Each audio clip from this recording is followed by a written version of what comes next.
Hello friends, welcome to my channel. मेरा नाम है ध्रुव और आप देख रहे हैं the learners community and technology.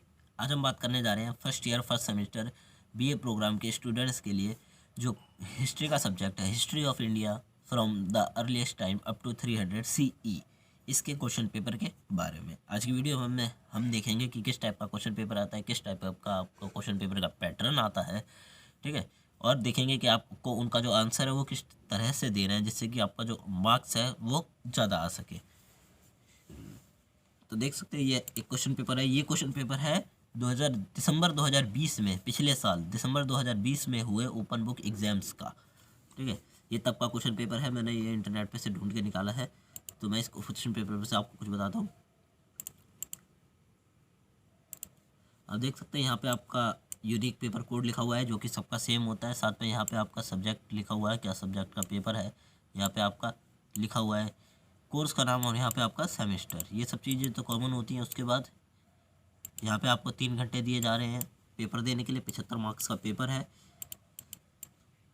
उसके बाद हम नीचे चलते हैं तो यहाँ पे लिखा है इस प्रश्न पत्र को मिलते ही, ये तो ऐसे ही है, ठीक है। टिप्पणी, इस प्रश्न पत्र का उत्तर अंग्रेजी या हिंदी किसी भी भाषा में दीजिए, लेकिन उत्तर का माध्यम एक होना चाहिए। तो आपको हिंदी और इंग्लिश किसी भी एक भाषा में इस क्वेश्चन पेपर का आंसर देना है और साथ में जो इसका आंसर है वो एक ही भाषा में होना चाहिए। ऐसा नहीं है कि आपने क्वेश्चन नंबर 3 इंग्लिश में और क्वेश्चन नंबर 4 हिंदी में कर दिया, ठीक है। तो आपको किसी भी करना है, किन्हीं 3 प्रश्नों के उत्तर दीजिए, सभी प्रश्न के अंक समान है। अब आपके यहाँ पे 3 प्रश्न के उत्तर देने हैं, मतलब 25 नंबर का एक आपका आंसर बनता है, ठीक है। तो 3 क्वेश्चन के आंसर आपको देने हैं किन्हीं भी 6 क्वेश्चन में से, और सभी के आंसर समान, वो जो अंक हैं वो समान है। अब उसके बाद हम क्वेश्चन पेपर की तरफ चले हैं तो ये आपका क्वेश्चन पेपर आया। मैं ऐसा नहीं कह रहा हूँ कि यही क्वेश्चन पेपर आएगा, क्योंकि काफ़ी बच्चों को पता नहीं होता तो वो कमेंट कर देते हैं।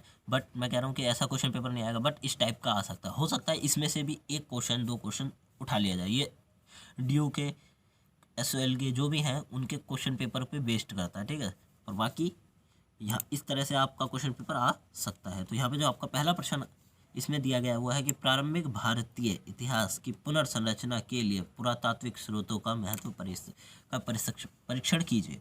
अब ये क्वेश्चन में क्या पूछा गया है, अब आपको एक बार पढ़ेंगे तो समझ नहीं आएगा, आपको दूसरा बार पढ़िए। अब यहाँ पर लिखा गया है कि प्रारंभिक भारतीय इतिहास की पुनर्संरचना के लिए पुरातात्विक स्रोतों के महत्व का परीक्षण कीजिए।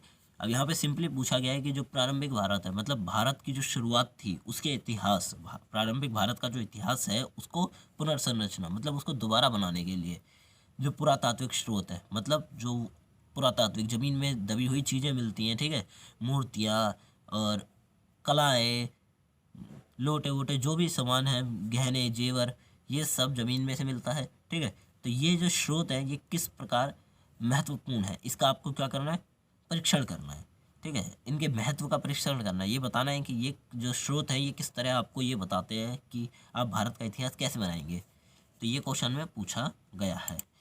उसके बाद आता है हड़प्पा सभ्यता की उत्पत्ति एवं पतन से संबंधित विभिन्न मतों की चर्चा कीजिए। अब आपको यहाँ पे बताना है, अलग अलग लोगों ने अपने अपने मत दिए थे, मतलब अपने अपने विचार दिए थे कि किस प्रकार हड़प्पा सभ्यता की उत्पत्ति हुई और उसका पतन हुआ। पतन के ऊपर कुछ लोग ये कहते हैं कि पानी की सूखे के कारण उसकी पूरी की पूरी जो हड़प्पा सभ्यता है, सिविलाइजेशन है, ये ख़त्म हो गई। या फिर कुछ लोग कहते हैं कि भूकंप आया। कुछ लोग कहते हैं कि इनका विज्ञान इतना ज़्यादा बन गया था कि विज्ञान ने ही इन्हें खा लिया।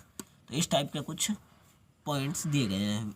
उसके बाद आता है ऋग्वेद काल की सामाजिक एवं आर्थिक परिस्थितियों का विश्लेषण कीजिए। अब आपको यहाँ पर ऋग्वेद का जो काल चल रहा था उसके सामाजिक और आर्थिक परिस्थितियों के बारे में बताना है। आपको समाज के बारे में बताना है कि समाज की स्थिति क्या थी, और साथ में आर्थिक का भी बताना है। आर्थिक में आपको ये बता सकते हैं आप कि वहाँ के जो लोगों का जीवन था वो कितना अच्छा था, ठीक है, अच्छा जीवन था, या फिर जीवन की जो दशाएं थी वो काफ़ी ज़्यादा ख़राब थी। साथ में आप ये लिख सकते हैं उसमें कि लोगों के पास मतलब जो पैसा चलता था उस टाइम, ठीक है, उस समय जो रकम चलती थी वो क्या थी, इस सब के बारे में आप यहाँ पर डिस्कस कर सकते हैं सिंपली, तो आपके मार्क्स बढ़ जाएंगे।